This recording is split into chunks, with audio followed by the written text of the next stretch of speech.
promo, you just be yelling. Like, hey, you having a good time? And you say, yeah. You know up, down, up, down, up, down, up, down.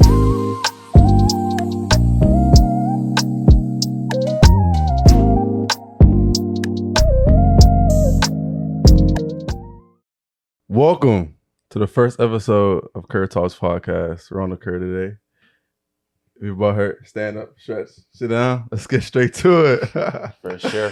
Welcome to the season premiere of CurbTalks West. Yep. We are here, brand new set, brand new guests. We are here with the guy himself, Flygerian Jeff. Yo. What's going on? How you feeling today, bro? I'm feeling good, you know.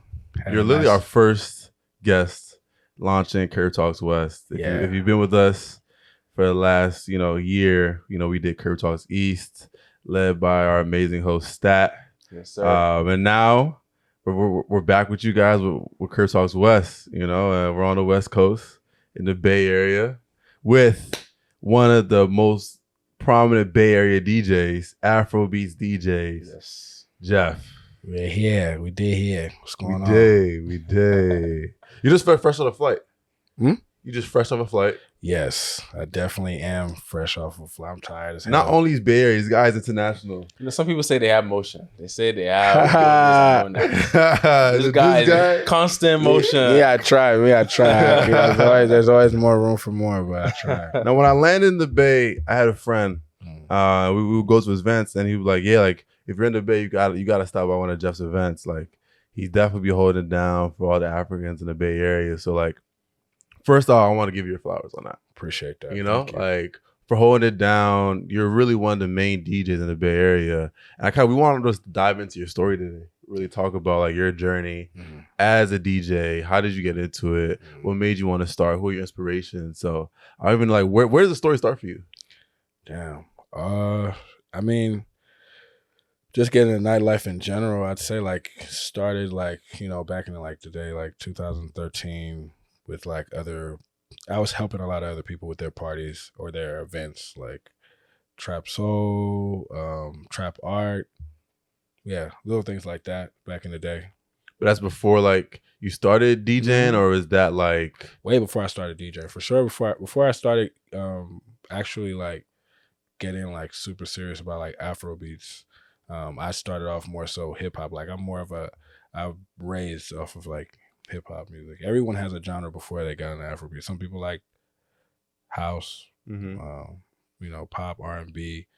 I've even met some people that used to, mess with country music. You know what I'm saying? So before Afrobeat, before like, the big boom in 2010 or 2009, people were listening to this. Before Ye. Big boom. 20. I feel like the big boom was like 2016. I think it was Ye. I think it was Burna Boy's Ye. Yeah, the big boom. The big. Well, I mean, before.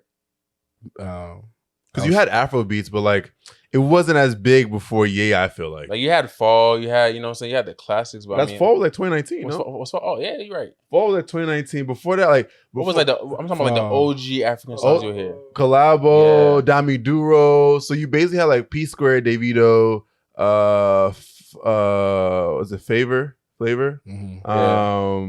Where else? You had like other people, but that was like early after, like the big boom. I don't know. I would say like 2015, 2016. Only reason why I wouldn't, like you have to have like the staples, like Yahoo and everything like that. Where a lot of those songs were predicated off of YouTube.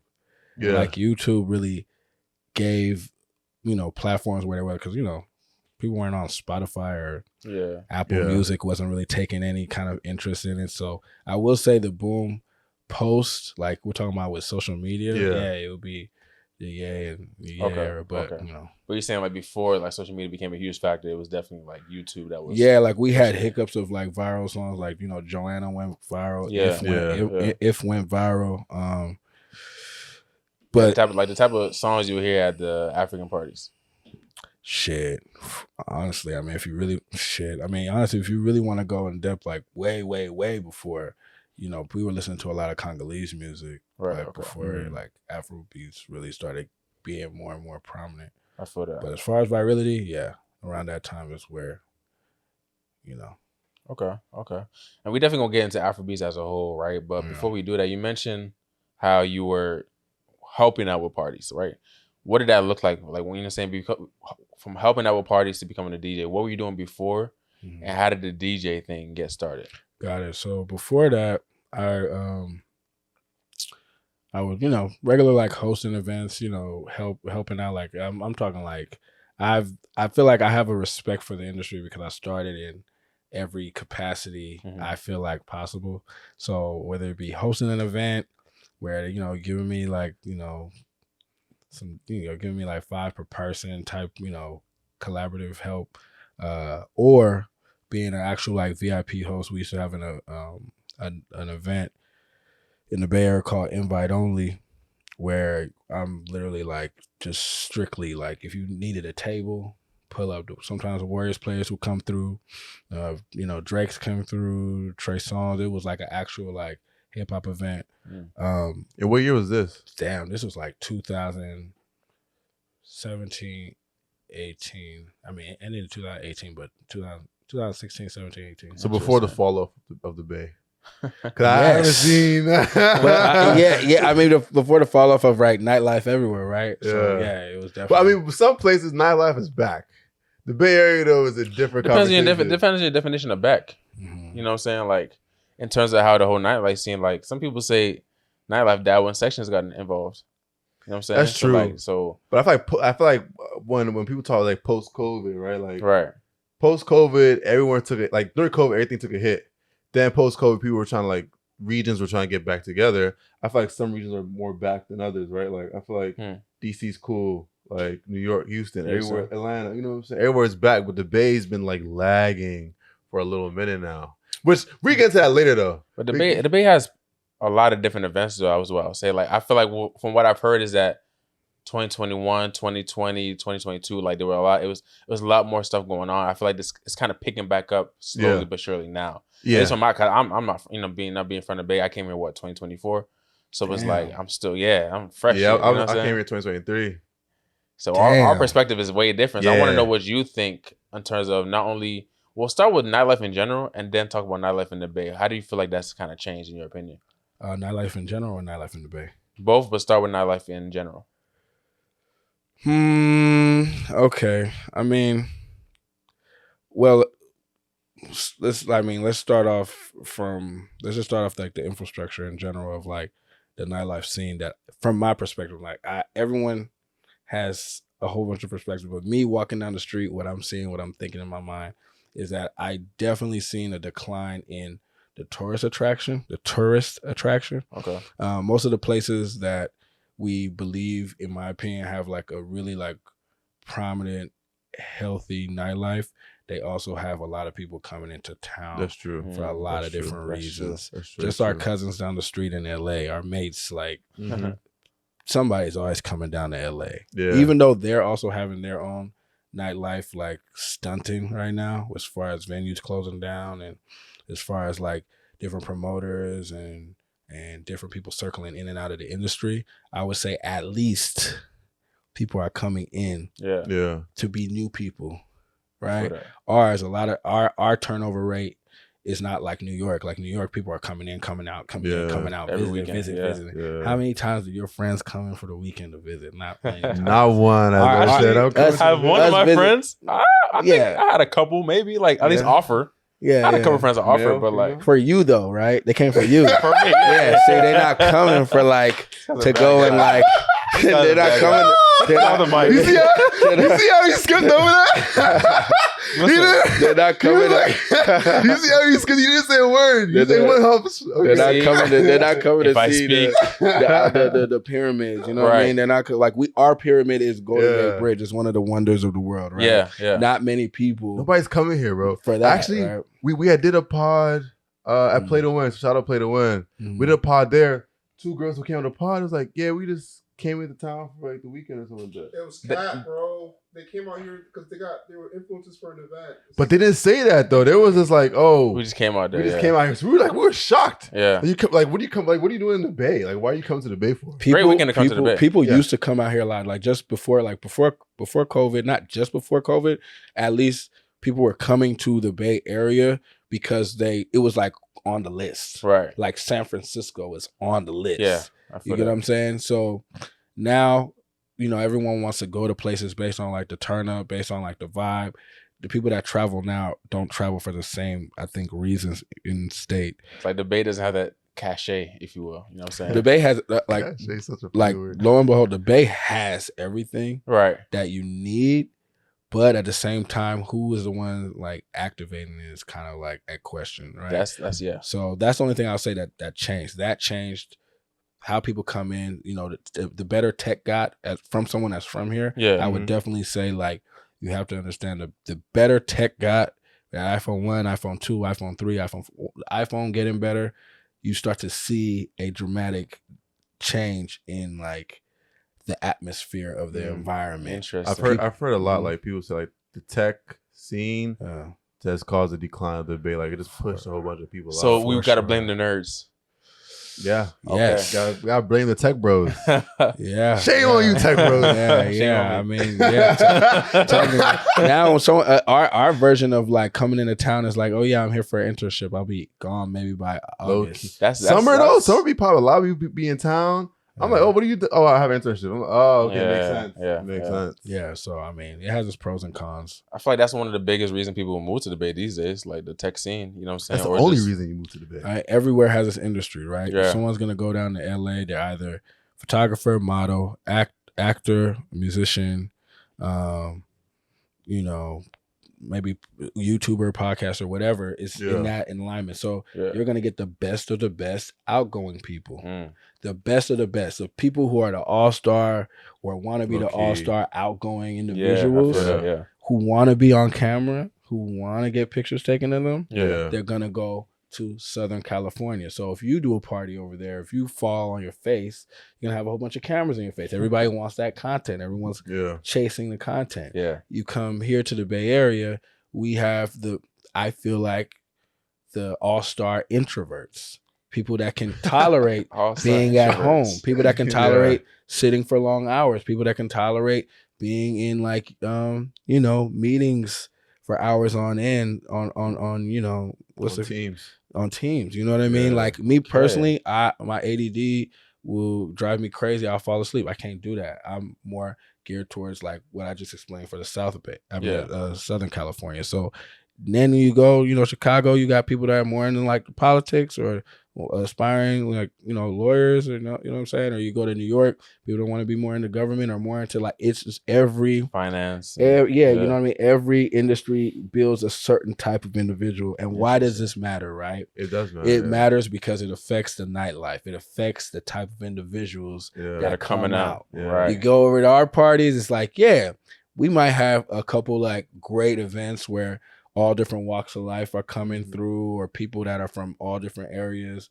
that are living here currently for work. Yeah. But, we have more of an environment where people are going to like DM you like, yo, can you take that down? I want my job to see you. Like, people like that. You go to LA, let's say same chicks coming, they might DM you like, yo, do you have something against us? Why don't we ever see our picture up there?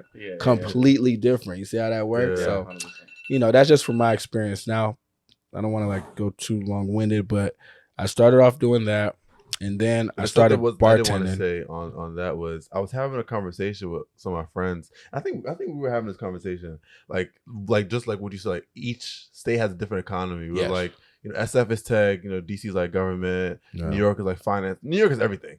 New York is finance. It was like Houston is like oil and healthcare, with healthcare vibes. Houston's nursing. Vibes, Houston is Nigeria. What's the main demographic of nurses? Definitely Nigeria. You know what I'm saying? So it's like you have, and each person is a different archetype. It's a different persona. Archetype. Every and Atlanta, I don't even know what Atlanta is for. Like, what's the? I think it's Atlanta like black entrepreneurship. Yeah, that's that's what it is. Black entrepreneurship, the Mecca. Yeah, so like, I just wanted to echo Black LA. You know what I'm saying? Yeah. You go to Miami, like the Afrobeat scene out there, throws me. The Afrobeat scene. In I didn't even know they had don't think it's Afrobeat strong. scene. It wouldn't be strong, right?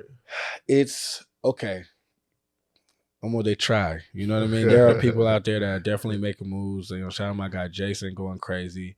You know what I mean? There's a lot of people that are actually like really like making that effort, but it's heavy Haitian energy out there. Yeah. Heavy island, Caribbean. heavy Those. Caribbean. Yeah. Yeah. So like, you know, and honestly, it's very hard for me to tell like a Nigerian apart from like A Haitian. a Haitian. You know what I mean? Like Yeah. I honestly think like Haitians are low key like Nigerians that speak French because there has to be something in the water where like, because when I went out there the first time, I think I had locks. It was like somebody was like looking at me like they thought I was like Haitian. I was like, nah, I don't know, I'm not. But they definitely they love. That's not even a French. That's a Haitian thing. Sacrifice, you know what I'm saying? Yeah. You know French, bro. We get it, bro. You see how you try to steal the Sacrifice is Hey. a French thing. That's a Haitian thing. Hey, Haitians go When it's crazy. time Shout for out you to my speak French, you'll Haitians. hear it. Shout out my Haitians, man. Like I really like you can go there, but you can't go too deep with the Afrobeats. Like you can, Interesting. but Yeah. Yeah, keep trust the me, surface level. once you start getting too deep too early and there's not enough hype around it yet, Right. Okay. you might lose a crowd. But Amapiano is heavy in that motherfucker for sure. Amapiano's heavy. In They love Miami? Amapiano in Miami for sure. Yeah. You know, we gotta talk about the rise of Amapiano. I feel like it just came out the cut. I feel like it just came out like I don't even know what year it was. We just started hearing mad like Amapiano. You know what I'm saying? What was the first Amapiano song that I heard for real? I don't want to say Nika. I feel like it's something. That's the most I was most Really, familiar Nika? with. Yeah. I'm trying The to like. first one. But you know what the problem is? The problem is that there's Amapiano and then you Nigerians just want to go ahead and take it over. That's the problem. You guys want to take everything over. You guys say, Wait, are you Nigerian? No, he's a Cameroon Cameroonian. guy. That's why I say he wants to I'm show off. He Cameroonian. speaks French. He's Nigerian by association. He wants to be Nigerian. Trust me. God forbid. He Actually, wants to I'm be actually so Nigerian. happy I'm Cameroonian. It's just too I many of y'all. feel like No hate. I mean, even though we're cousins, I just feel like I bit into a raisin cookie just now. Yeah. See. Bro, come on, bro. I'm okay with it. Cameroonians like I'm okay. I love my Some Cameroonians. Cameroonians are, I think, like a piece of the country, like was Igbo. At the Oh, Igbo land. Cameroon Yeah. definitely used to be a part of Nigeria at some Yeah. point, but You know, Little bros. it's all Little bros. It's Put all your it's all African love. cover name. Put your African cover nations. Put it on the table. I got 5 for you. I don't think Nigerians took over Amapiano. No, you definitely didn't. But I'm saying like in terms of like, I remember what was it? Y'all beat South Africa. Who'd y'all beat? We beat South Africa. In AFCON, y'all beat South Africa. Tyler, you got bro, y'all. Hey, That was too funny. it got real competitive. It gets real competitive. It gets real competitive with everybody. I love it though. Yeah.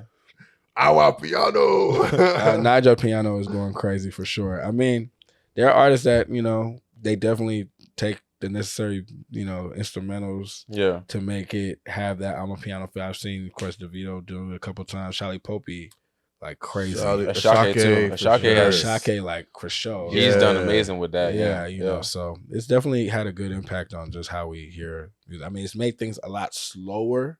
You know what I mean? And I feel like as far as like house music, because house music is such a foundational sound, no matter which way you flip it, whether you take it to 1986 when, you know, I think African Americans created that sound.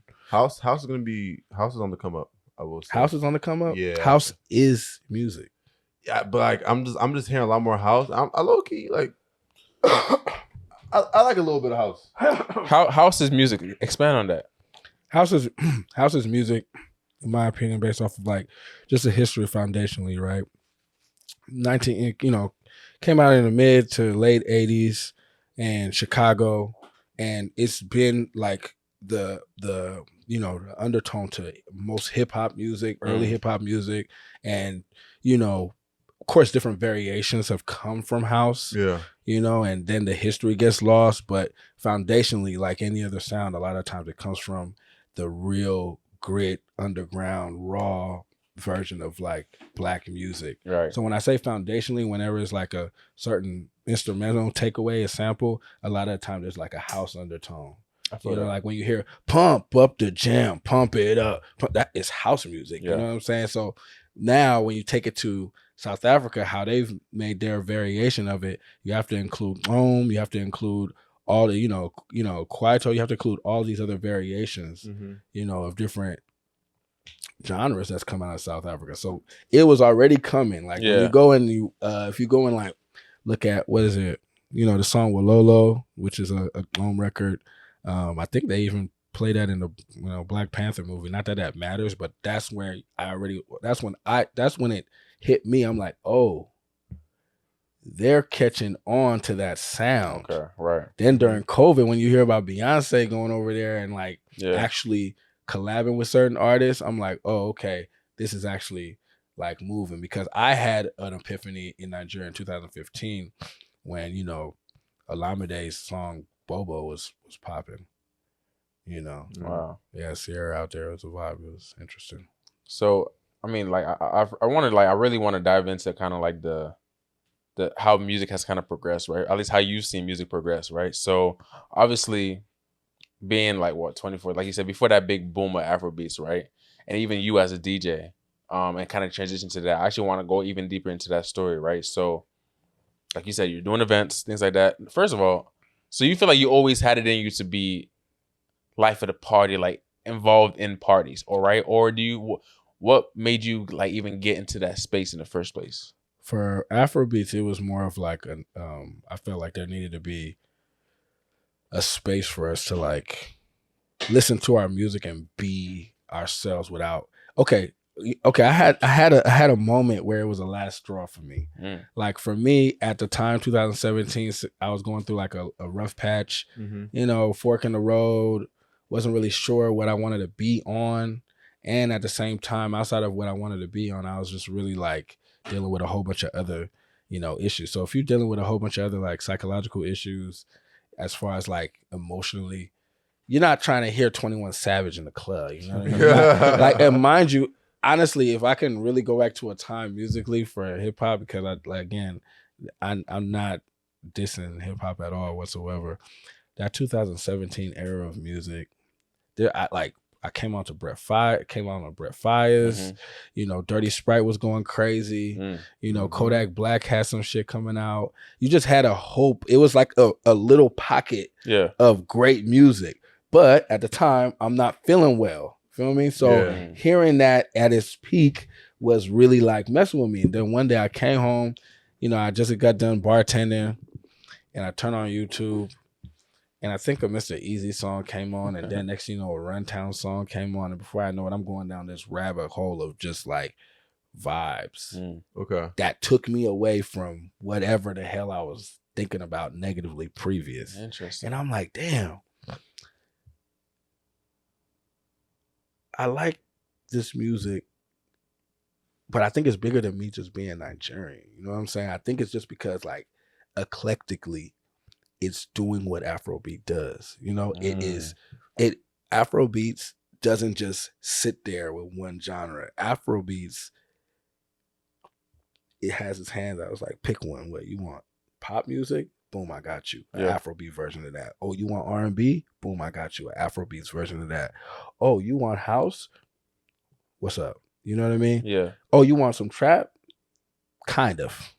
We can dabble. You know what I mean? But at the time, right, that's what I was given. So I was like, you know what? I want to see if I could put together something that has that. But it didn't happen on a structure level. It wasn't like, oh, let me get my pen and pad and like put this together. I had an opportunity, and we can get into that opportunity in a little bit when 100%. when you ask me. But it definitely kind of fell on my lap in a certain way.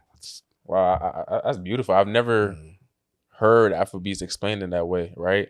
So for you, Afrobeats was kind of an escape for you, right? It was like a safe place for you, right? So it's not like, I feel like we don't really understand sometimes what music can do for our mental and our spirit where we're at, right? So like what you hear might not necessarily be what you really need to hear at that moment in time, right? So like hearing that rah trap, it's not what your spirit needed at that time, right? So you found that Afrobeats, and it kind of took you to low vibrational. Yeah. Low vibrational, if you will. I still didn't want to DJ. At the time, I heard it, but I wasn't thinking like, damn, I want to DJ. Okay. So going to that, how did you go from Afrobeats being that safe space for you to DJing? Okay, so what was the opportunity? So the opportunity was I was bartending. I was bartending at a bar downtown Oakland, and I was also transitioning. So I started off as a bar back. Now it goes back again to like my relationship to the industry as a whole. Like shove Afrobeats or whatever genre that I'm a part of to the side. I'm tipping bartenders. Cleaning up after myself. I just have a respect for the industry. Like I started off like cleaning vomit out. So of you started off like toilets. water boy type, and then worked your way up. Like that's why Okay. I take it, because I really do it. You know what I'm Yeah. saying? So he was the bus boy. Y'all seen Let It Shine? Bro. He like, was the I bus boy and he picked like, up the mic. for real. Okay. Like I'm literally like, and He it's was the different. runner. And it's different though, because you have to. I feel like you have to have some people. I feel like I don't know. They're too good. People. I don't know. Everyone's too good to do certain things. I think like that pride, sometimes the thing that can humble you can teach you the most. You know what I'm 100%. saying? Like a good leader is a good follower. You know what I mean? Yep. Like if you can't be on a team and play your role and play a role in that team, then you can't lead that team. So I'm over here where I'm from. Like some people, they go off to where they're not from and do whatever shakara they want to do. But me, I'll be from here, and look, someone just like I've been at parties where cats is knocking at the door. I lock the door because the toilet's overflown and there's vomit everywhere, and it just sounds gross. Close your ears, but there's vomit everywhere. I'm trying to like use gloves to undo it and pulling out condoms. I'm like, yo, what's going on? Like it's been crazy. You know what I mean? Yeah. Transitioning to bar back, what a bar back does, just people that don't understand. I was gonna pretend like I knew what just you for the audience. Here's what a bar back does. A bar back is part of the ecosystem of a party. If a bartender is moving too slow, maybe he or she doesn't have any cups. A bar back makes sure that the cups are clean. Make sure that there's beer in the refrigerator. Make sure that whatever needs to be cleaned up is cleaned up, and make sure that they're cleaning these cups at a particular rate that allows the bartender to make the drinks. Okay. It's like ecosystem. So it's bigger than the bartender. People mistake these people for bartenders, right? They say, "Oh, you a bartender?" They say, "No." Boom. I transitioned to being a bartender, right? So I started bartending. So I learned how to make a couple drinks, started learning to make more drinks, and just started like just becoming an enthusiast about drinks. Favorite drink to make? Old fashioned. I'm an old fashioned guy. Tequila old fashioned though, for Tequila sure. With agave. Okay. Yeah, tequila old fashioned. I like old fashioned because it's a scented drink that the scent makes you respect the drink. When I started bartending, right, the scent, you gotta. It's a long story. Yeah. But started bartending, and I had to learn. So I started on a Wednesday. I would do some Fridays, but I started bartending on a Wednesday. The owner at the time, it was very slow. It was like, man, I'm cleaning. It was so slow in there. Like I was literally spending hours just cleaning bottles, dust off of bottles. So he came in, he's like, you know what, Jeff, throw a party. You could throw a party. I'll let you throw a party tonight on Wednesday nights. I'm like, oh, word? I'm like, okay, cool. So then I threw a party. It's a hip hop party. I wasn't still, Afrobeats was my own particular personal. So you already had that discovery with Afrobeats, like personally. Yeah, that was my own personal thing. Right. That was my thing. As far as everybody know, I'm on hip hop. Yeah, Flygerian Jeff, as far as like my personal brand, is not predicated off of Afrobeats. Right. I got that name back in like 2009 because I like to collect sneakers. You know what I mean? It was nothing about music. It was just about, Just wait. So when did people start calling you Flygerian Jeff? Like 2009. 2009? It was like Twitter. So who was the first person to call you Flygerian Jeff? Was it like my homie Niche. She started calling me Flygerian Jeff, and then a homie of mine made my Twitter named Kiana, and she just put Flygerian Jeff, and I just never changed it. And then I made she put me onto Instagram, and then she made that shit Flygerian Jeff too, and I just kind of just kept it the same. That's a great name. They got some good friends, man. It was supposed to be a joke. They were roasting me, but not roasting me negatively, but it was like kind of like because Flygerian is a pretty popular name now. I feel like there's a lot of like Flygerian the DJ. There's another Flygerian DJ. Actually, a lot of people had like I'm older, so a lot of people had AIM. It was Flygerian. There's a Flygerian was like a common like AIM name. Right. Okay. You know what I mean? Yeah. Instant messenger. Like people had Snapchats, Flygerian. There's Flygerian Keisha. There's a Flygerian.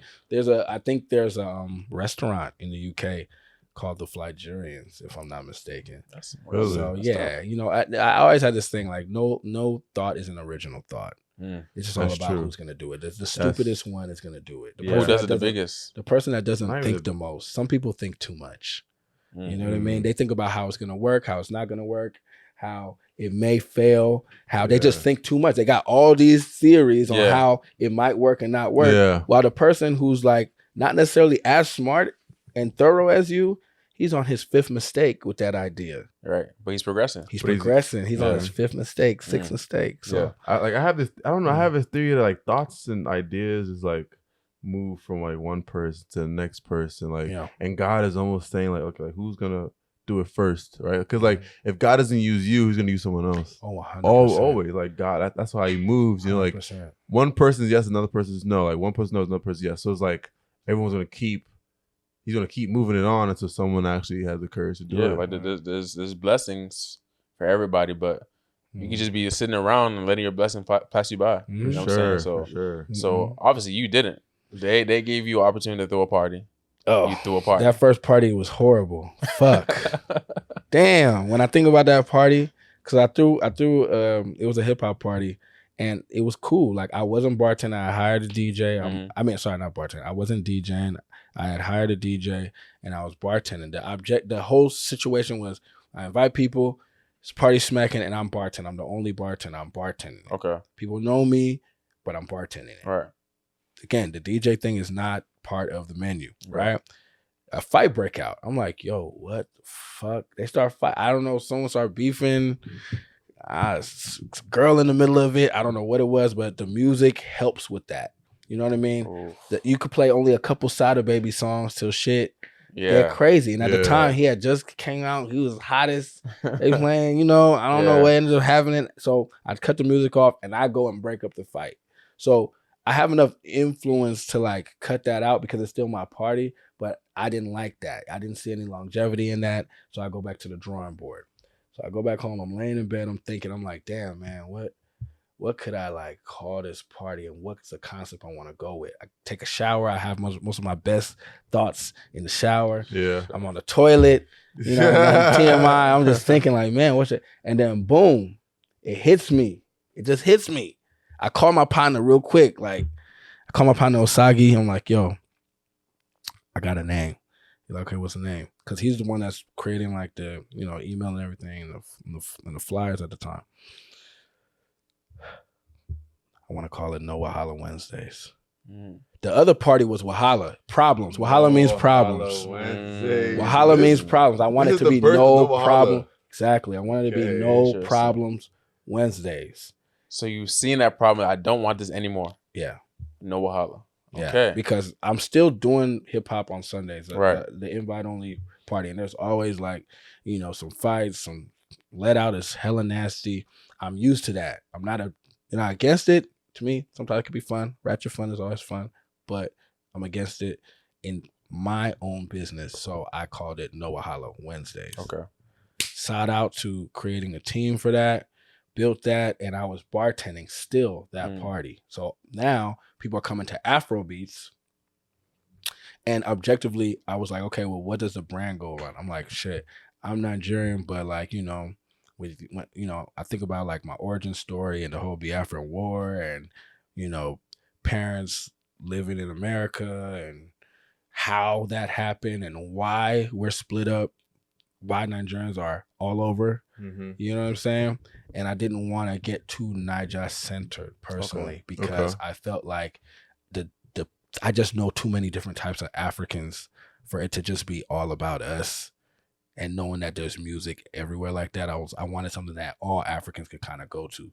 Because at the time, the parties that I was going to that were Afro beats, it was very like Niger centered. You know what I'm saying? So created a brand called United Tribes of Africa. I didn't want to call it United Countries or I wanted it United Tribes because on a like a, I don't like the word, I don't want to say hotep or anything like that, but on a very African like level, Mhm. I believe the only thing that we made were the tribe names. Mm. Nigerians didn't create the word Nigeria. You know what I'm We saying? didn't do the borders of the countries. Yeah, itself. but we It was created all- Igbo, we Yeah. created Yeah, Yoruba, we're colonized, we created Hausa. Yeah. You know what I'm saying? So that's why I wanted to be called United Tribes, because I wanted people that are from East Africa to come, I want people from South, North, what have you, to feel like it was mi casa su casa. So that's where that started. And that, again, at the party, the Wednesday party started popping, but I was not the DJ until I did not DJ at least once until like 2018 at that party. And was DJing ever a thought, or like how did you go from not DJing at all to becoming a DJ, like to DJing the first one? I mean, it was the scheduling of DJing. It started to become a hassle for me, like because I had a particular way. You know, just because a person doesn't know how to DJ doesn't mean they don't know how they want their party to sound. Right. Mm-hmm. That does not mean they don't know how they want their party to sound. And I think that now, like what happened with me is super, super prevalent. Like you're seeing a lot more influencers, or you're seeing a lot more promoters, or people that are just, you know, curators in general, pick up the boards and start learning how to DJ. Yeah. The only thing is there's theory to everything, right? So even though we're lacking in theory, I feel like for me, what ended up happening was I needed this task to be done, and I had a particular way that I wanted it to be done. Mm-hmm. And I feel like depending on what type of person you are, you're either a complainer or a doer. And I could only complain about something so much until I'm fed up enough to try to do something about it personally. You mentioned something about nowadays, you know, a lot of people start DJing. Like, what are your thoughts on that? Because I feel like over the last year or two, we've seen the rise of like a lot more DJs, right? Like we've seen the rise of this normal, I guess, I don't want to say normal, but like, you know, regular people 9 to 5, like, oh, let me start DJing as a hobby. Before it was like DJs were DJs. Like that was really the main thing, I feel like. Yeah, DJs are geeks. You know, and now it's like everyone's starting to pick up and learn how to DJ. Like what do you think about that?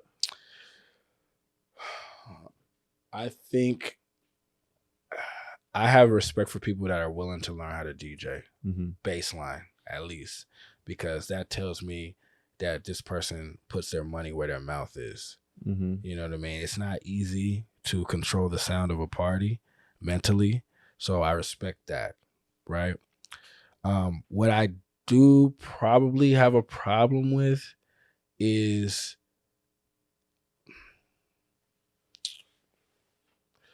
what I have a problem with sometimes is like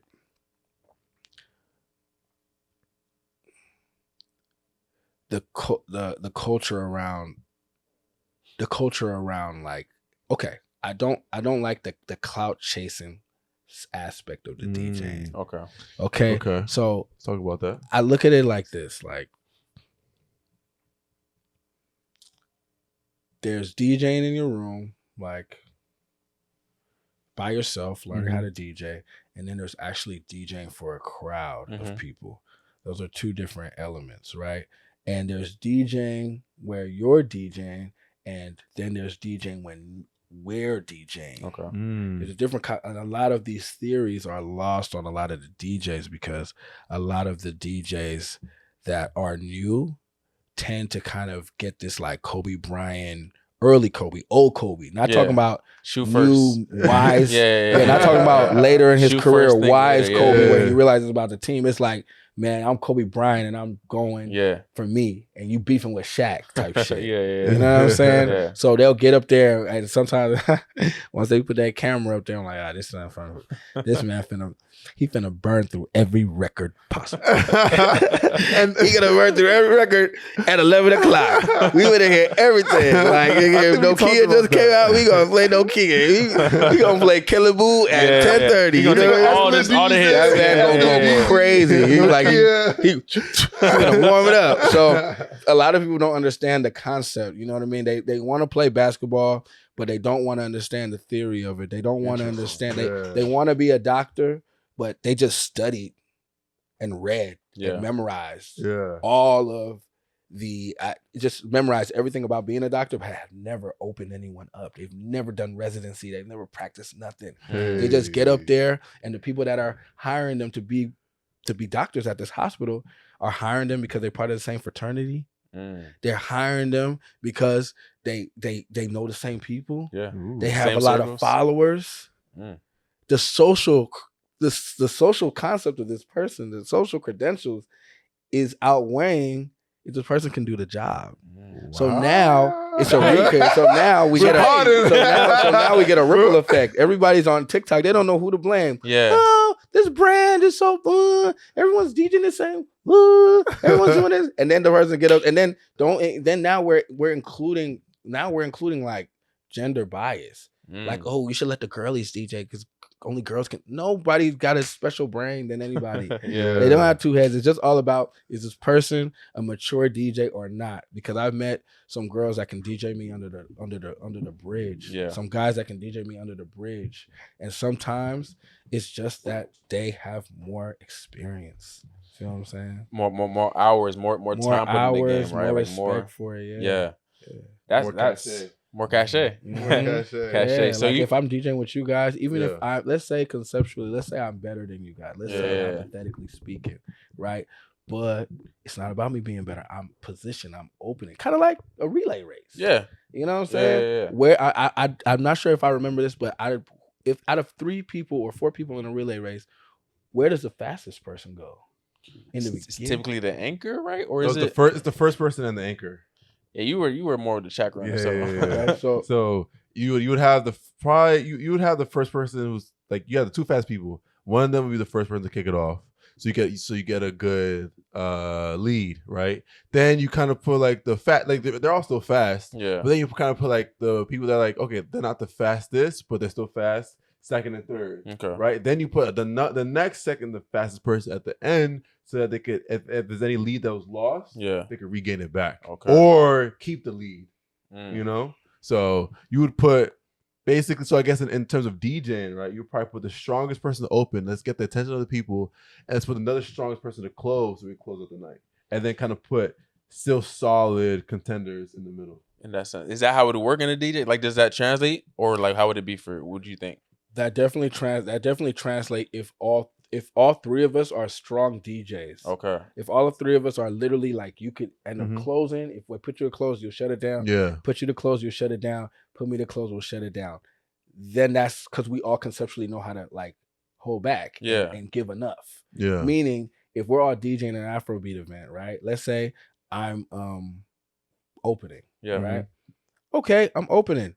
I'm gonna play hits. Yeah. But I'm gonna play hits from like 2018, 19. Yeah. That I know that you're not gonna play. Right. Closing at 12 o'clock. Then you get on and you might play some newer hits. Like you might go into the Ashake bag from 2021 maybe or something like that. Yeah. But I kept it up. I didn't go too old because you can also go too old conceptually. Okay. And start playing like you playing Dami Duro that like no one's there to enjoy that. You know what I'm saying? Yeah. But respectfully, that relay analogy is how someone's supposed to govern that. Now imagine, right? Someone that never ran track in their life, right? Because now it gets to the promoter end. Because a good promoter also knows about DJing a little bit too. So he's positioning things.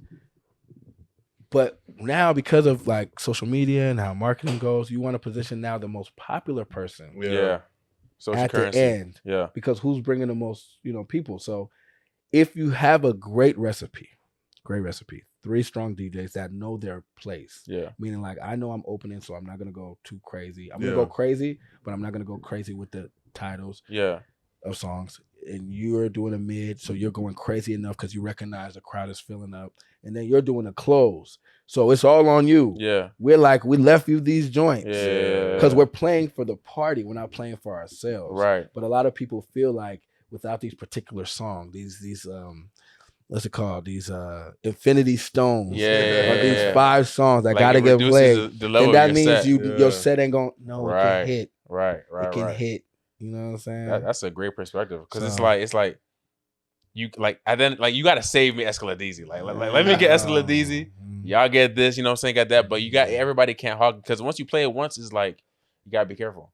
There are some songs outside of Escaladizi that I feel like they are new enough to play over. Now, what the concept I'm laying to you guys, I will admit for the record, it's a very geeky concept. And that's where it goes back to my point about the archetype of DJs historically. Right. DJs were not the ones that were like getting girls in school. You know what I mean? They weren't the sought after. They were the people that really were blowing off the vinyls. Right. They got old school records. They got records that they really like mess with. And I don't mean records to make it like older. I'm saying like they like music on a particular level. Like, I don't know if you guys have any friends that are chefs, right? Do you have any friends that are chefs? I need some friends. Okay. Who are chefs. So shout out to my chef friends. And I love people that are enthusiasts about certain industries. Like they cook because it's like a love language for them. Like they cook because they're like, yo, what's everybody's allergies, what's everyone allergic to? They're in depth with it. Not like someone saying that, not like a person that can cook. A person that can cook can just cook, but when the chef cooks, they're cooking. A foodie. Shout out Mumsy, man. Yeah, so when it comes to music, like these people are literally like timeline geeks about music. Yeah. So now if you're not a geek about the music, it kind of affects like how deep you can go.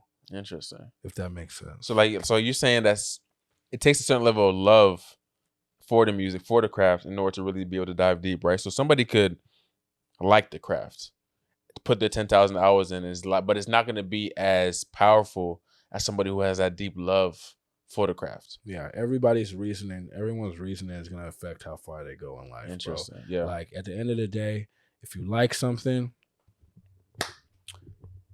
and your reason is different from another person, he could be a DJ because it excels him in his social circles at work. Yeah. Another person could be a DJ because he just wants female attention. Another person could be a DJ because he really feels like we're starved of great DJing and he wants to help with that. Right. Another person could be a DJ because he just loves the music. He doesn't care if there's a crowd or not. Right. There's a bunch of difference there. Like, if you look at Dragon Ball Z, like Goku and Vegeta's stronger than him at one point, but I don't know if you guys watch Dragon Ball Z. But Goku is a different person. He loves to fight. Like the guy loves to fight. Yeah. The other one he wants to get stronger. Now Vegeta just wants to be better. That's not enough to be better. You got to actually love it. Yeah. So, anyway, I really like that because it's like I feel like do you think that, like you said, in terms of like the clout type of aspect of it, right? Like, do you feel like DJs have become superstars in a sense now, or whereas like the attention might not have necessarily been on them at first, but now it is like they're celebrities now. They're definitely celebrities. You know what I'm saying? Yeah. Do you think the problem came when that camera started getting set up? Like the motives. When the TikTok started getting popular, the DJ mixes started getting popular, being starved of that kind of bringing people together, it changes things, right? Like what you said, like it's not as much of a party as much as it is a mixer. It's not as much as people going out dancing, doing this, having amazing time, as opposed to people just standing around and talking and connecting, networking, if you will. You know what I'm saying? So like the psychology of going out kind of changed in the sense, right? So like a lot of these big functions that you'll see is like, it's a different type of vibe than you might have seen like a few years ago, like where the party, the DJ, the music was the main focus of everything. You know what I'm saying? Yeah, just in that time, the party was a focus. Right. Going out was a focus. Yes. The venue was the focus. People came out because of the reputation of the venue. Yeah. Right. No one really cared about the DJ. The DJ just should have been good because the DJ was hired because he was good. Yeah. So it really wasn't a disparity because everybody that was DJing at that time were DJs. Right. And when a person came out, person is maybe 21, 23, 24, 27. You came out because of the bartender. See. You came out because of the bartender. Yes. I never going because of a bartender. Yeah, see. You wasn't outside back then, bro. You came out because and I'm just speaking about 2019. Like, if you could just close your eyes, 2019, if you was above 21 or above at that time, you came out because you knew the bartender, you knew the promoter, and you knew of the DJ. Right. You heard about it. That's three reasons to come out. Now you know the DJ. And it's your friend's birthday. That's 4 reasons to come out. And the thing about it is, the DJ was a resident there, so you're always there. You knew off rip what the person was going to play and how they were going to play. You know what vibe you're getting. The bartender already plugging you with at least like 1 or 2 free shots because you come there. Right. Mm-hmm. And then the promoter already got you on the guest list. Why are you not coming? Now, COVID happened. What happened to those promoters and those bartenders? They got regular jobs. They went into the corporate world. Now they probably they just let it go. You didn't have a choice. And they had 5 years to do that. Right. So if that person was already 25 when they was doing their thing, 2025, what are they now? They 30. You get what I'm saying? And they don't want to do it. They got to take a break from what they thought was medicine. It was really poison to them. Some of them stopped drinking. Feel what I'm saying? Yeah. So now, not only are the DJs new, the bartenders are new. And let's say you want to take a drink. They told you they're going slow. They're like, I've seen it with my own eyes. You're waiting at that bar. They're waiting at the bar. Man, the new bartenders are ignoring you. They haven't built their personality. Because bartending ain't about making drinks. Bartending is about tending to the bar. You can be a better bartender than that bartender that's flipping stuff and doing all that. No, you're a better bartender because guys and girls just want to talk to you because you listen and you just know how to have a conversation and you're not distracted. And do your job. You got him a drink, What I would do if I see you two, like 5 of y'all waiting, I take a napkin. Piam, piam, piam, piam.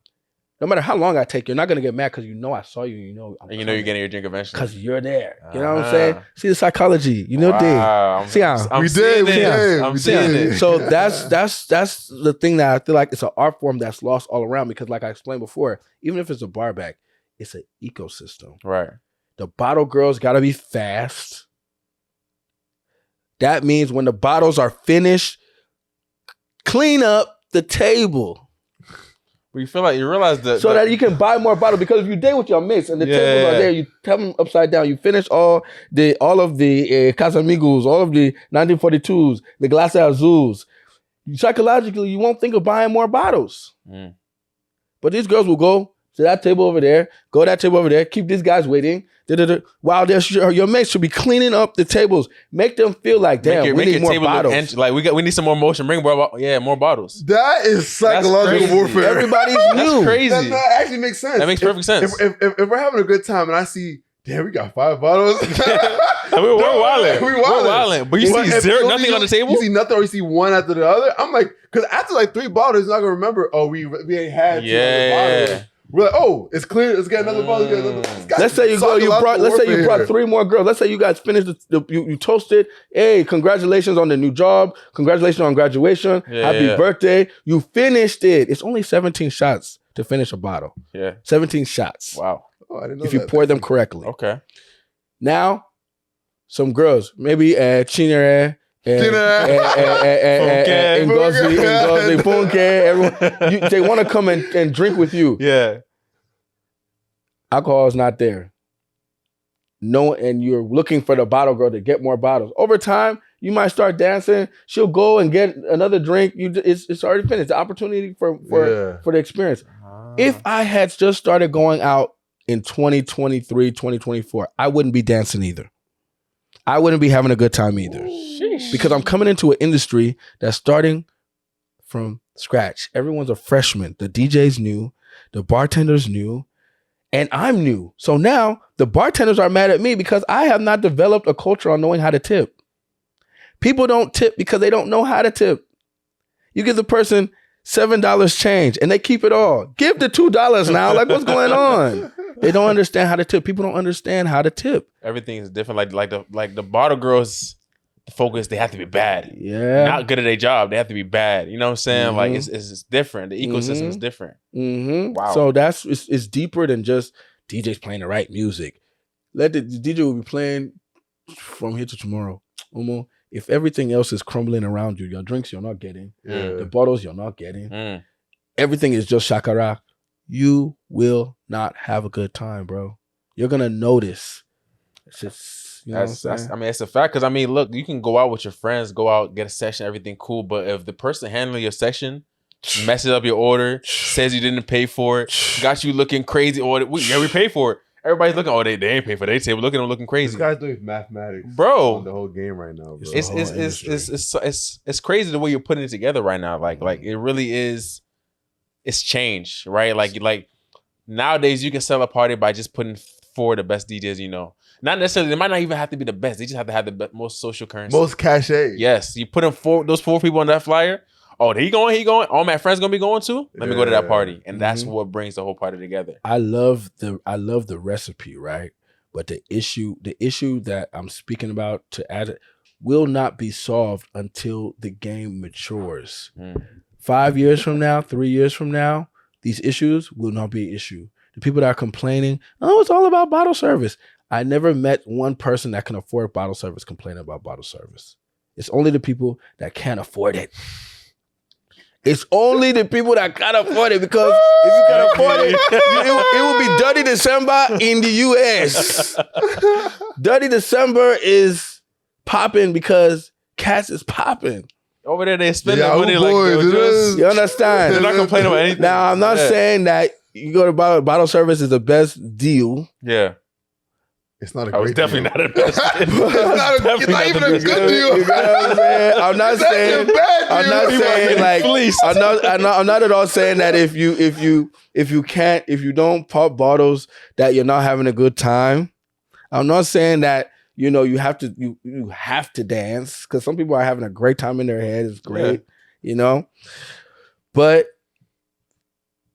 you just always take into account like who's telling you what and what they're telling you for. I think that like the whole recipe of the concept, the intentions are good. Like you put these particular people in positions, but sometimes people really don't want DJs.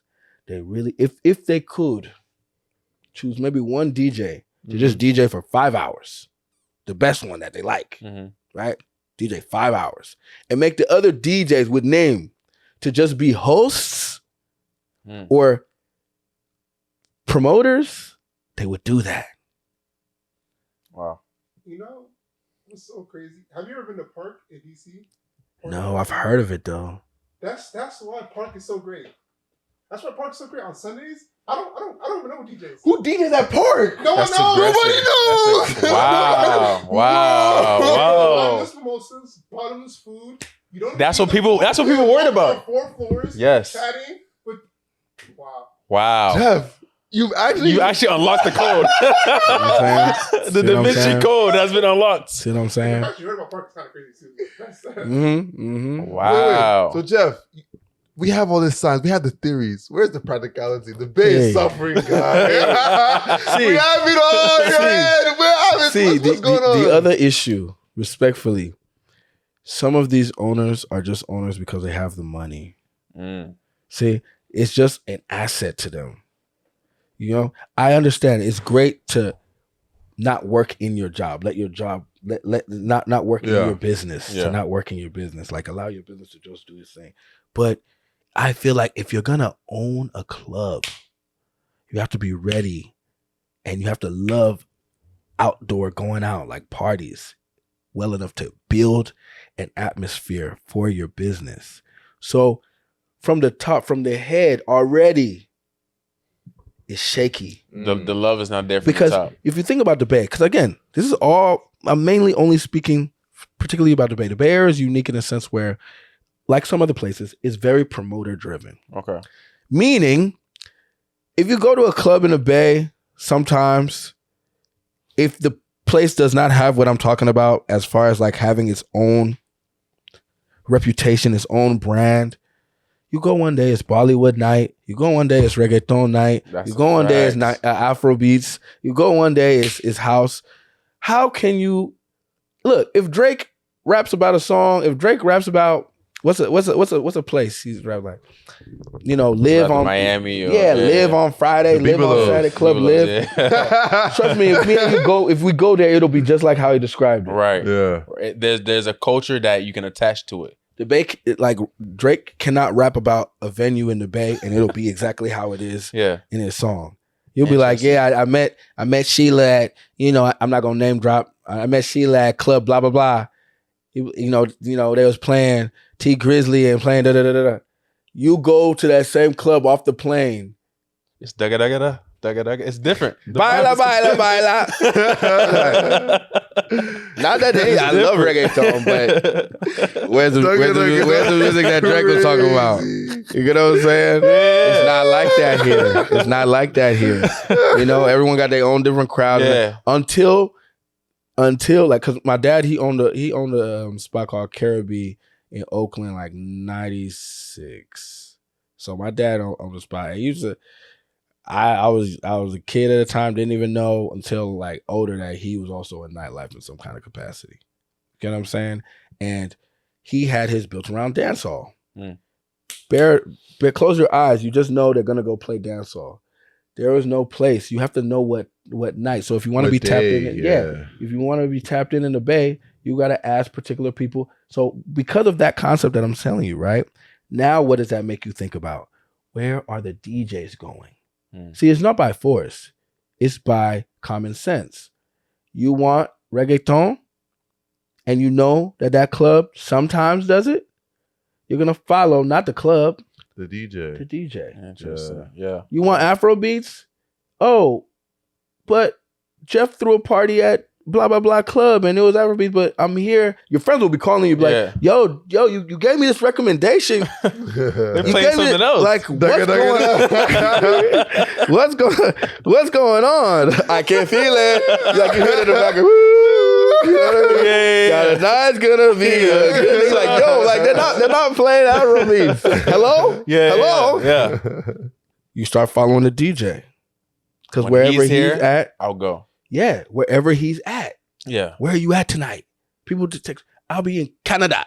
Wow. Jeff, where are you at tonight? Because they know that that's the only way. But let's say the club, they get brain.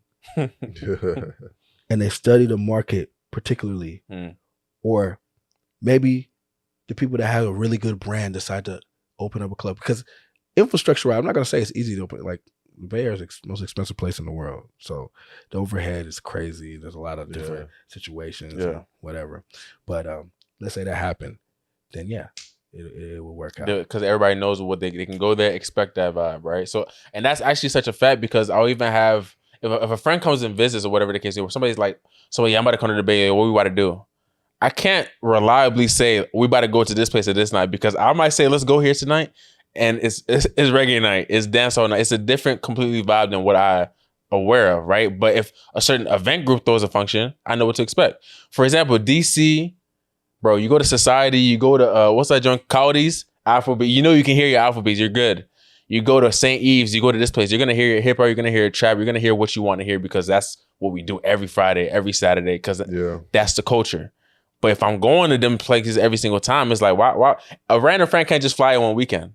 Because it's like, you don't know what you're going to get. You might just have to be in the crib that night because it's not going to be much that you want to do. You got to follow the event groups. You got to. You can't really rely on the spot. Yeah. Event groups. I wouldn't even, like DJs, but it's really just event groups. It's event groups, really. Essentially, I agree. Wow. But it's crazy because like you said, the infrastructure is here. Like the venues, there's some great venues here that I haven't seen anywhere else. You know what I'm saying? Like the views is crazy here. Like I feel like the Bay has so much potential, right? And a lot of potential. It's about what the people are doing with that potential, right? Like how are you utilizing that potential? And are you going to the places, the people who are properly using that potential, are you going to go out and support those people? Because there's people out here who have the good ideas. It's up to you to go find those places, support them, and then make them bigger than what they currently are. You know what I'm saying? So I think, like I said, this is from my bird's eye view. I don't know. I'm fresh out here, you know what I'm saying? So I'm not necessarily as deep down culture to what it is, but I would just see the differences in being from the DMV area and just coming here, seeing the difference in like what it is to go out, what it is to like a community. Like here, you got to know somebody who knows somebody. And whenever I say that, it's like, yep, that's a fact. Like, you know what I'm saying? Anybody from the Bay is like, that's how it is out here because it's a certain level of community that's kind of hard to find. And the DMV, certain other places, that community is kind of like, that's the culture there. So you want that type of community, go there, you'll find it at some point. Right. Yeah. Because I mean, at the time when I wasn't doing my thing, there were Afrobeat brands before. There was Afrobeat. Well, I wouldn't say it was Afrobeats club, but it was a club that played majority Afrobeat. It was called Air Lounge. It was every Monday, smacking. Right. that's where you would go, right next to where Parliament is a little bit. And you had District was popping. It wasn't like with Afrobeats, but all these other places were popping. There was flow. Yeah. It was like people flowing. But you had Afropolitan with Eche. They have an Afropolitan podcast now. He was doing great with his events and stuff like that.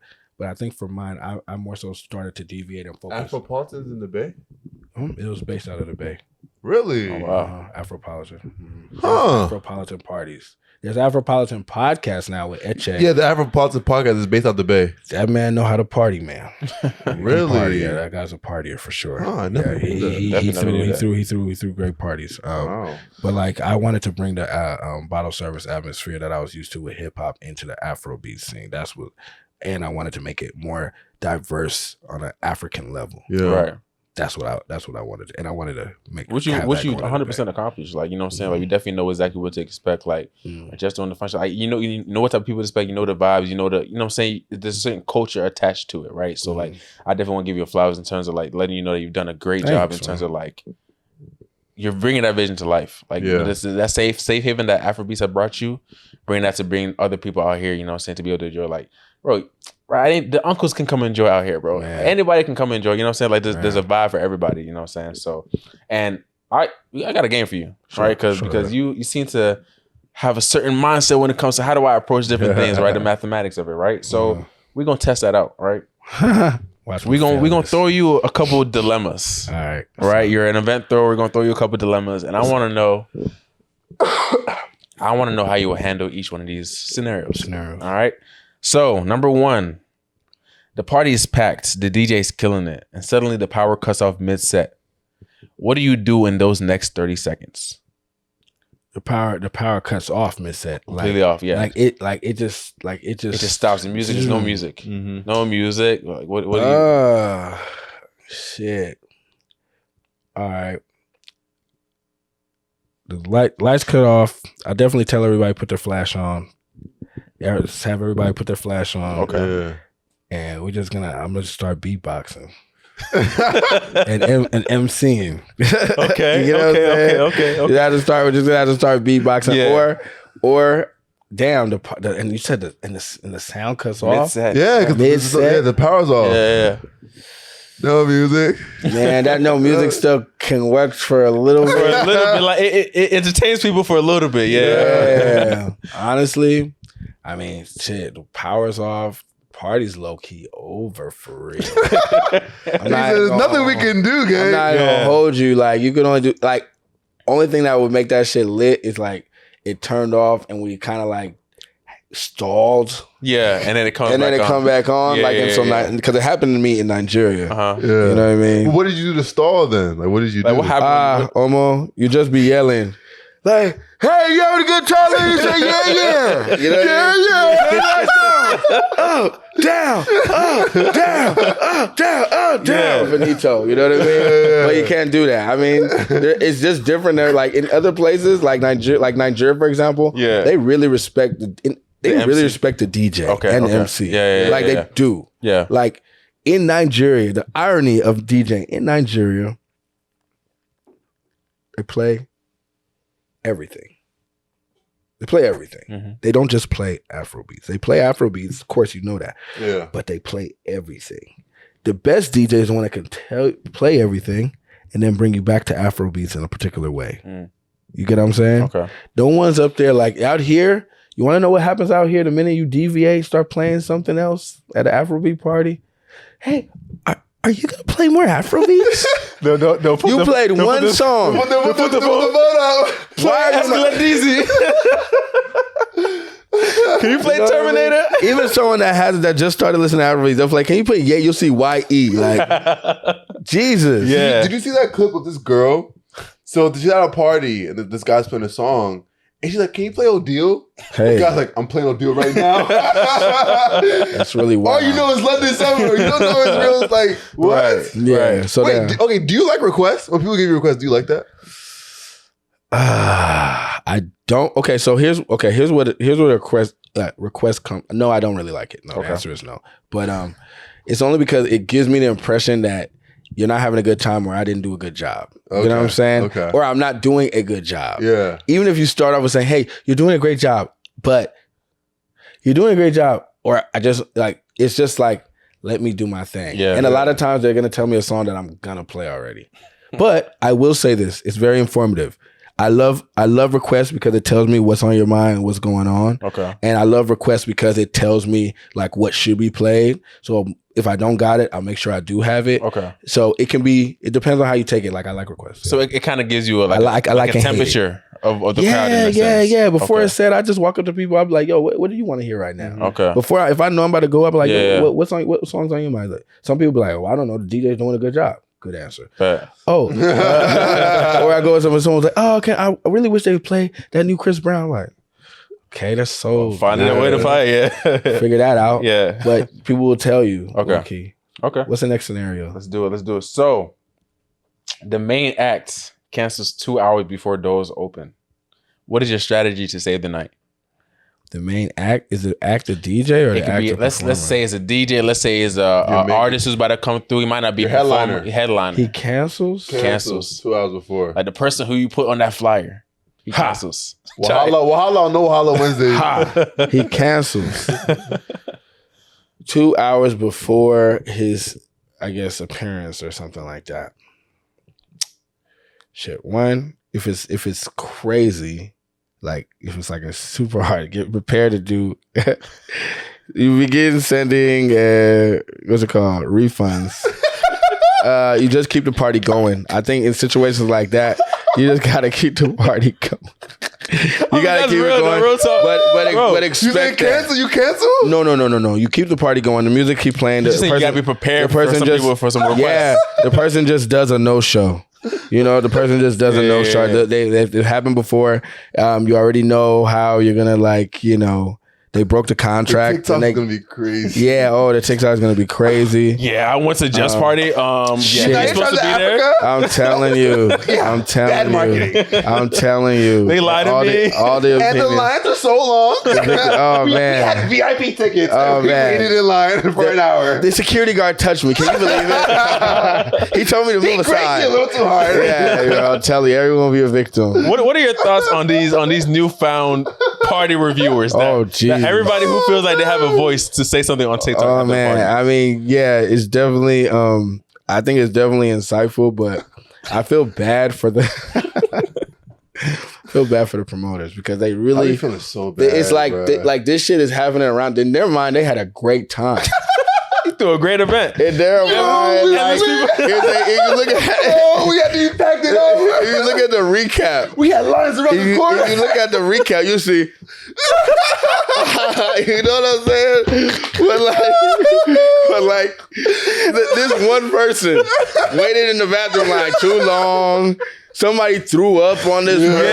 Yeah. The security guard lifted them up and threw them across or whatever. They had this time, this experience, and now we are hyper focused on this person's experience. And that's the TikTok that has 300K views. Jesus Christ! And then what's funny is that now the event group has responded.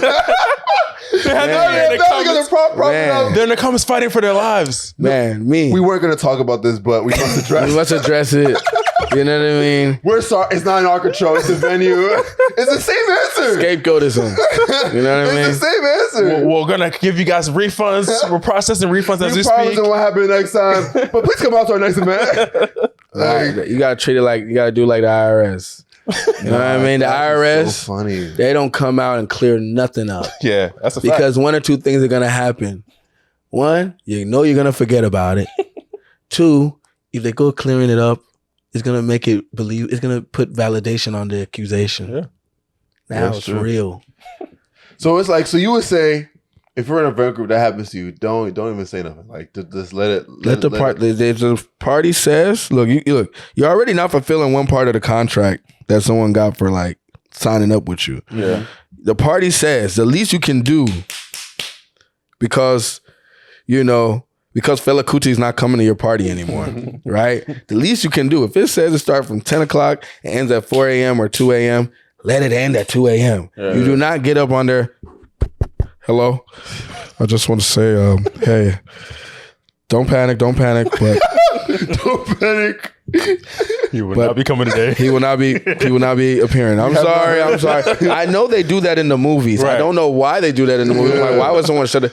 So-and-so is not appearing today. Hey, boo, tomato. Boo this man. Yeah, I will be giving you your money back and da-da-da-da. No, just let the party just rock. Yeah. You know, I've DJ'd and seen fights break out. I do not cut the party off and say, hey, you. I let the party rock. Let them sweep it out on their own. You know what I mean? Yeah. If some girls and some guys are fighting, we will still be sawa. Like, you'll tell me after, like, yo, did you see that fight? You damn right I saw that fight. Because if I panic, everyone else will panic. Yeah. If I cut the music off as a DJ, he's got a gun. Who does begin running? It's mayhem. Yeah. You know? I respect. All right, man. So look, now the MC keeps talking. He keeps cutting your mix. Fuck. Because he keeps cutting your mix to talk over it. What do you do in this scenario? You're you guys having a good time? He keeps ladies and gentlemen. Okay, so it's all about knowing. Sorry about that. No worries. It's all about knowing where you're at. You know, some DJs are really good at, you know, the person that taught me how to DJ Fuse. He's super good at tolerating that, and I've gotten better at it. Yeah. You know what I mean? I've learned to like step aside. But when I have those moments where I know the person is gonna do that and I can't anticipate when he's gonna like drop the fader and do hella shit, I size them up first. Okay. Like, is this person size them up talking because they like to hear themselves talk? Right. Yeah. And they're not reading the room? Because there was an MC back in the day that it wasn't him talking that was a problem. It was what he was saying. It was just making everybody uncomfortable. Hey man, I hope my baby mama ain't here because you know I owe money on child support. What are you talking about? You get? Yeah. And that's just like, what is this person saying? Is this person like speaking on beat? Yeah. Okay. Yeah. If you notice, I like to ad lib a lot. See, I don't really care about I like MC. MC is cool, but like I ad lib a lot because I'm also DJing. Yeah. So I'm speaking within. You know how the Migos, the sound like, pay attention to the Migos records. I know they're not together no more, but the Migos records, any one of them, their ad-libs on their songs is how most DJs should DJ. You're DJing to elevate the record, not to be the star on the record. Feel what I'm saying? Yeah. Now, there are some DJs like that are MCs because with Afrobeats, where we are right now, it's like, shit. Okay, MCing wise, we're in 1991, if not 89. Now I know that's a concept that's like over the head over some of the people that are like much younger, but I'm saying in the sense of why I say that is because if you think about hip hop, when hip hop started, there was just the DJs. The DJs is why people came out. Right.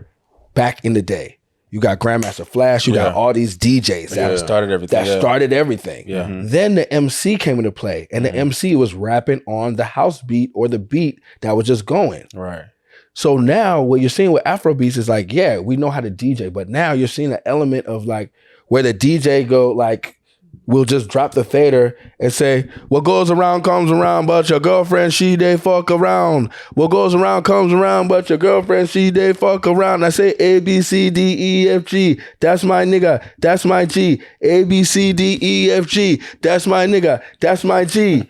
Whoa, lo, lo, lo. You say, hi, ya, ya, ya. Whoa, lo, lo, lo. Hi, ya, ya, ya. She get gay. She get gay, gay. Right. She get gay. She get gay, gay. My sweetie darling, my darling sweetie. You're just going upon catchphrase, catchphrase, and the person can go on and on. On and on if that Amapiano beat is just crushing it. Yeah. So we're getting more into the performative aspect of the MC category. That's not a lot of that. The one I push it in. Yeah. Okay. You get me? Yeah. So there's not a lot of people that Can do have it that right. craft. Yeah. Unless you're doing that. Because when I DJ'd with Poco Lee, he can just do that. Yeah. Poco Lee's insane. Yeah. Feel what I'm saying? Yeah. Poco Lee's crazy. Unless you're doing that, okay. But if you're not doing that, I'd like to do this little thing where I'm like, yo, let me see the mic. Put it in my armpit. He's not gonna come grab it from you. No. No. This other guy was persistent. Really? I was like, I got you. Nigga grabbed another mic. Hey, yo, you know if I'm like, hey. I'm like, you got another mic? I'm like, whatever. Is this mic? You know, if it's your party, Yeah. I'll let you rock. Yeah. If it's not my party, it's good. Yeah. But if it's like someone else is on there, like, no. Yeah. Like, because some people would be, you got to really ask nowadays as a DJ. Wow. It be cats that don't even be part of the party to be grabbing the mic, bro. Wow. It really happens. They think they're bigger than the program. Yeah. If I look at the flyer and I don't see you on there, I'm like, all right, you gotta go. Whose man is this? So yeah, sorry, that's that question. So yeah, that's what I would do. I would either grab the mic, or I would just let it rock, depending on who this person is. You know what I'm saying? How they're doing it. Wow, this was a DJing event throwing. Sorry, I said a mouthful. My bad. I talk a lot. I'm sorry. No, thank you. I do that sometimes. I gotta. Jeff, there's nothing to apologize for. Nothing to apologize for. This was amazing. This was a masterclass. This was a Chef's informative. Kiss. Yes. Wow, beautiful. Yeah. You know what My I'm opinion. Just my opinion. Yeah. It's different. Everyone has a different. You know, a lot of the theories track. You know what I'm saying? A lot of them make sense. If I'm saying what I've experienced, you know what I'm saying? Like a lot of it makes sense from your experience, like, and just be you being in the game, right? So let's not take too much more of these people's time, right? Oh yeah. What is next for Flygerian Jeff? Like obviously you're doing your thing. You're going Nigeria. You're doing this. You're going. This guy just came home from Canada today. What is next for you? Can you imagine? Take his out. I didn't even get to do any. I didn't even get to DJ in Canada. I was really just out there for the vibes, but it was fun. You work too hard. Enjoy yourself. Enjoy yourself. So what's next for you, bro? Like what can we expect? What's next for for next you couple and years? the Bay? Yeah. Man, I mean, for the Bay, I just think it's going to get better and better. The parties are getting amazing. A lot of great events popping up. Yes. You know, whether it's any, I'm just seeing a lot more people getting more and more comfortable with accepting, and I like that a lot of the new brands are pushing the envelope and bringing more star power into the mix, making that effort. And again, the maturity of everybody involved, from the bartenders to the DJs, everyone will start to get more experience, and people are starting to know each other more and come out for more reasons. As far as with the venues and how they organize their thing, my hand is not in that one. But as far as for me, I think just always just trying to do better. Really, I mean, I don't think that there's any particular measurement of like success that isn't personal. You know what I mean? So whatever is like good for me in the next 5 or 10 years that I'm on, I'm gonna just be grateful for wherever I'm at. You know what I mean? I just think what's next for me is to just always remain grateful and to always keep pushing and keep trying to like progress in general and outdo myself, really. Amen to that. So it's you versus you. Yeah, 100%. Before we close this thing out, who are 2 people you like to see on the curb with us? Okay. Who are 2 people that I like to see? On here, Okay. Let me think that I would like to see on here. Wait, do they got to be from the Bay though? Not necessarily, but maybe one. Maybe one. Okay. Who would I like to see on the show? God, you know a lot of people. I don't know why you're doing all this. Any industry, honestly. Yeah, any industry. Who do you think would be good to come on here? Bay, close to LA, SAC, not in Cali. Well, I think you guys should definitely put the Culture FM cats, people that do Culture FM. One of them should get on the show. That's fine. I might be able to help set that up soon one day. We'll talk. Actually, like in the summertime. Okay, that's Culture Yeah, Culture FM. Culture FM. Yeah, by Flygerian Jeff. Yep. Summertime. Don't worry about it. Oh, yeah, Not too much. So then I'm thinking like, shit, who else? Oh, I think DJ Momo would be good to come up on here for sure. I think Black Pages would be good to get on here for sure. I think some of the people from Jerk Jaloff would be good to get on here. I think Jay Murphy would be good. I know you asked me for only 2 or 3, but I'm just naming the coke. Hey, the more the merrier. Jay Murphy would be good to get on here. I think bringing Ghazi would be probably good to get on here. I want to get you know what I'm saying? Or Bulaji would be good to get on here because he's in charge of like West Africa Empire, Empire Records. I think DeVito's manager would be good to get on here, or even harder. In November, if you could get Burna Boy mom to get on here.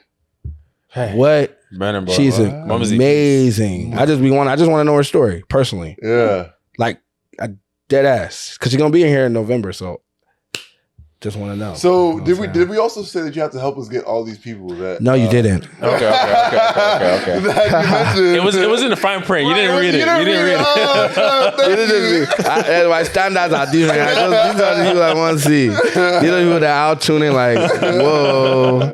You know what I mean? Telling you, they'll be flattered. Trust me. Say less. With that being said, last thing we want to ask you, what would you rate the Curb experience? What would you rate your experience sitting on the curb with us and just having this conversation? Man, honestly, I'm not a podcast person. I normally say no to a lot of podcasts, but I'm like, what, this year I'm just gonna try it. It was great. I mean, I feel you guys created a comfortable space. I think you narrated the conversation really well, both of you. I think the questions were very insightful and created conversation. And I just think overall, the environment, setup to everything was on point. Green is my favorite color. You didn't know that, but hey, it made me feel comfortable. You think we didn't know that? Hey, jeez. Much appreciated for sure. That being said, we gone. We out of here. We are out. Thank you for sitting with us today, man. Thank you. Boom, boom. Guy himself. All right. Wow. That was great. Yeah? Yeah. Yeah. Okay. That was amazing.